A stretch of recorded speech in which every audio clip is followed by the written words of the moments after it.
Ladies and gentleman, आपको welcome कहता हूँ ifactional.com के लर्निंग वीडियो ट्यूटोरियल्स में। आज के वीडियो ट्यूटोरियल में हम इंग्लिश के 3 वर्ड्स जिनमें शामिल हैं एनालाइज, एंशंट और एंड के मीनिंग को हिंदी और उर्दू में समझेंगे। फिर वर्ड्स एनालाइज, एंशंट और एंड को यूज़ करते हुए इंग्लिश में 3 सेंटेंसेस बनाएंगे। उन 9 सेंटेंसेस की ट्रांसलेशन को हिंदी और उर्दू में समझेंगे और फिर आखिर में करेंगे एक बहुत ही important English speaking and writing exercise. तो शुरू करते हैं अपना आज का वीडियो ट्यूटोरियल। आज का पहला वर्ड है एनालाइज, स्पेलिंग ANA, एना और lies, LYZD, lies. Analyse, analyse word analysis से निकला है। एनालाइज का मीनिंग होता है विश्लेषण करना, तज्जिया करना। एग्जाम्पल सेंटेंसेस हमारे पास हैं। He is good at analysing local politics, कि वो जो लोकल पॉलिटिक्स होती है, मकामी सियासत है, उसको एनालाइज करने में, उसका विश्लेषण करने में, उसका तज्जिया करने में अच्छा है, यानी कि वो अच्छा तज्जिया करता है। He is good at analysing local politics. इसी तरह लेट्स एनालाइज द सिचुएशन, चलो सिचुएशन का जायज़ा लेते हैं, विश्लेषण करते हैं, तज्जिया करते हैं। Let's analyse the situation. और तीसरी एग्जाम्पल है जी, I am not good at analysing things, कि मैं चीज़ों का तज्जिया करने में अच्छा नहीं हूँ, मैं चीज़ों का विश्लेषण करने में अच्छा नहीं हूँ। आई am not good at analysing things. Next word है एंशंट। स्पेलिंग और प्रोनाउंसिएशन पे थोड़ा सा गौर करें। एंशंट के स्पेलिंग है ANN और CIENT, शंट, एंशंट। थोड़ा सा ई की आवाज़ निकालनी है, ये एंशिएंट नहीं आप पढ़ेंगे, इसे कहेंगे एंशंट।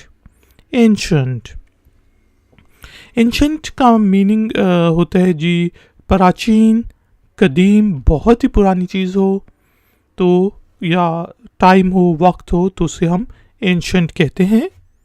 यहाँ पे हमारे पास 3 एग्जाम्पल सेंटेंसेस हैं। Number 1, Mohenjodaro was an ancient civilisation. Mohenjodaro एक बहुत ही प्राचीन सिविलाइजेशन थी। मोनजोदड़ो एक बहुत ही कदीम सिविलाइजेशन थी। Mohenjodaro was an ancient civilisation. Number 2, he is fond of collecting ancient artefacts. Artefacts होते हैं कोई बहुत पुरानी किस्म की चीज़ें, जैसा पुराना पहिया हो गया, पुराना कोई टूल हो गया, उसको कहेंगे कि उसे प्राचीन या कदीम चीज़ें जमा करने का शौक़ है। He is fond of collecting ancient artifacts. आज का तीसरा वर्ड है जी, आई हैव, एग्जाम्पल सेंटेंस है, I have got an ancient coin. मेरे पास एक प्राचीन सिक्का है, बहुत ही कदीम सिक्का है। I have got an ancient coin. और बहुत ही आसान वर्ड आज का जो नंबर 3 वर्ड है वो है एंड। एंड होता है और। इसको एग्जाम्पल सेंटेंसेस में यूज़ करते हैं। You are good and he is bad, आप अच्छे हैं और वो बुरा है। You are good and he is bad. Number 2, let's finish our work and then eat. चलो अब पहले अपना काम ख़त्म करते हैं और फिर खाते हैं। Let's finish our work and then eat. Number 3, I am on my way and I will be there in 5 minutes. मैं रास्ते में हूँ और मैं वहाँ पर 5 मिनट में पहुँच जाऊँगा। I am on my way and I will be there in 5 minutes. दोस्तों, एक्सरसाइज से पहले जल्दी से रिपीट कर लेते हैं आज का लेसन। एनालाइज का मीनिंग होता है विश्लेषण, तज्जिया। 3 एग्जाम्पल सेंटेंसेस बनाए। He is good at analysing local politics.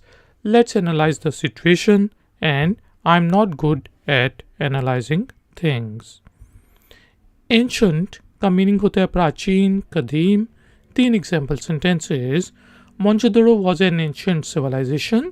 He is fond of collecting ancient artifacts. Or I have an ancient coin. And का meaning होता है और. 3 example sentences. You are good and he is bad. Let's finish our work and then eat. I'm on my way and I will be there in 5 minutes. दोस्तों thank you very much कि आपने मुझे इस tutorial के लिए join किया. Exercise के तौर पे आपने वर्ड्स एनालाइज, एंशंट और एंड को यूज़ करते हुए इंग्लिश में एक सेंटेंस बनाना है और उसे नीचे दिए गए कमेंट्स बॉक्स में पोस्ट कर देना है. मैं आपको चेक करके बताऊंगा कि उनमें कोई गलती तो नहीं, और उसके बाद आप उसको 3 दफ़ा रिपीट करेंगे ताकि आपकी इंग्लिश स्पीकिंग स्किल्स भी बेहतर हों.